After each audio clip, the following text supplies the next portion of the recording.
একটা প্রশ্ন করি। আপনি কি জানেন ২০২৬ সালে আপনার চাকরিটা থাকবে? নাকি এআই জানে এমন কেউ আপনার জায়গাটা নিয়ে নেবে? কারণ সত্যিটা হলো এআই চাকরি নেয় না, এআই জানা মানুষ চাকরি নেয়। দেখুন, ২০২৬ সালে টিকে থাকতে হলে আপনাকে এই স্কিলগুলো বুঝতেই হবে।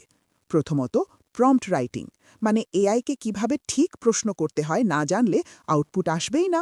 ২. এআই টুলস ব্যবহার, চ্যাট জিপিটি, ছবি, ভিডিও, এই টুলগুলো দিয়ে কাজ দ্রুত শেষ করতে শিখতে হবে। ৩. ডেটা বোঝার ক্ষমতা, ডেটা বুঝতে পারলে সিদ্ধান্ত আপনার হাতে থাকবে। ৪. কন্টেন্ট ক্রিয়েশন, এআই দিয়ে লেখা, ভিডিও, ডিজাইন, নিজের একটা ডিজিটাল পরিচয় বানাতে হবে। ৫.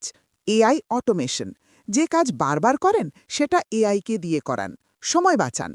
৬. ক্রিটিক্যাল থিঙ্কিং, এআই যা বলে সব ঠিক না, ভুল ধরার বুদ্ধিটা আপনার হতে হবে। ৭.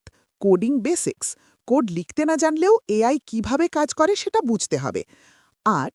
AI plus business skill, AI দিয়ে কিভাবে টাকা বানানো যায় সেই ভাবনাটা সবচেয়ে গুরুত্বপূর্ণ। ৯. এথিক্যাল এআই ব্যবহার, এআই ব্যবহার করবেন দায়িত্ব নিয়ে, শর্টকাটে ক্ষতি করে নয়। ১০. কন্টিনিউয়াস লার্নিং, এআই প্রতিদিন বদলাচ্ছে, আপনাকেও প্রতিদিন আপডেট থাকতে হবে। মনে রাখবেন, এআই কোনো একটা মাত্র স্কিল না, এটা ১০টা স্কিলের কম্বিনেশন। আজ শুরু করলে ভবিষ্যৎ আপনার, না করলে ভবিষ্যৎ অন্য কারো। ভিডিওটা সেভ করুন আর কমেন্টে বলুন আপনি কোন নাম্বারটা আগে শিখবেন।